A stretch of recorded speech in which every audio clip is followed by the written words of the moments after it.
ابراہیم علیہ السلام خلیل اللہ، اللہ کے پیغمبر ہے، دسترخوان لگا ہوا ہے، ایک بوڑھا شخص آتا ہے، کھانا کھانے لگتا ہے، ابراہیم علیہ السلام فرماتے ہیں بسم اللہ پڑھ اور کھا، لیکن وہ شخص کہتا ہے بسم اللہ نہیں پڑھتا، میں تیرے خدا کا نام نہیں لیتا، میں تیرے خدا کو نہیں مانتا، میں اپنے خدا کا نام لوں گا۔ ابراہیم علیہ السلام فرماتے ہیں تیرا خدا کون سا ہے؟ وہ شخص کہتا ہے میں مجوسی ہوں، میں آگ کی پوجا کرتا ہوں، آگ کی پرستش کرتا ہوں، میں آگ کو اپنا خدا مانتا ہوں، لہٰذا میں اپنے خدا کا نام لوں گا، تیرے خدا کے نام نہیں لوں گا۔ ابراہیم علیہ السلام کھانا ہٹا دیتے ہیں، وہ بوڑھا شخص چل دیتا ہے، اللہ تعالیٰ کی طرف سے ارشاد ہوتا ہے اے ابراہیم یہ 90 سال کی عمر کو پہنچ چکا، میری فرما برداری نہیں کی، مجھے اس نے تسلیم نہیں کیا، میں ہمیشہ اس کو کھانا کھلاتا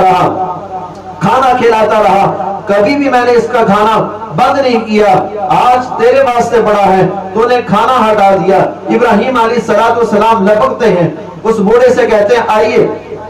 کھانا کھائیے۔ وہ بڑا شخص کہتا ہے ابھی تو آپ نے مجھے منع کیا کہ آپ کھانا ہے تو میرے رب کے نام سے کھانا ہے، اپنے رب کے نام سے نہیں کھانا، ابھی واپس بلا رہے۔ تو ابراہیم علیہ السلام فرماتے ہیں میری رب کی رحمت ہے، میرا رب نہیں چاہتا کہ تو اس دسترخوان سے بھوکا اٹھ جائے۔ وہ شخص کہتا ہے اے ابراہیم پہلے مجھے اس خدا کا تعارف کروا جو خدا اپنے نافرمانوں کو بھی کھلاتا ہے، اس کے بعد پھر میں کھانا کھاؤں۔